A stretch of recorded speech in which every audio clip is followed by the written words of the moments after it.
ಸ್ವತಂತ್ರ ಬಂದು ಸುಮಾರು 76-77 ವರ್ಷ ಆದರೂ ಕೂಡ ಇವತ್ತಿಗೂ ಸರಿಯಾದ ಸವಲತ್ತು ಮುಟ್ಟಿಲ್ಲ ಅನ್ನೋದಕ್ಕೆ ಇದೇ ಉದಾಹರಣೆ. ಈ ಒಂದು ಶಾಲಾ ಮಕ್ಕಳೇ ನೀಲಕೆರೆ ಟು ಆನೇಶ್ವರದಿಂದ ಬರ್ತಕ್ಕಂಥ ಶಾಲಾ ಮಕ್ಕಳಿಗೆ ತುಂಬ ತೊಂದರೆ ಆಗ್ತಾಯಿದೆ.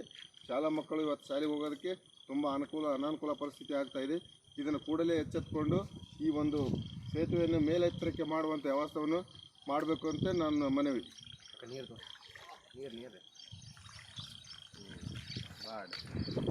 ಅದನ್ನು ಕಟ್ ಮಾಡಿ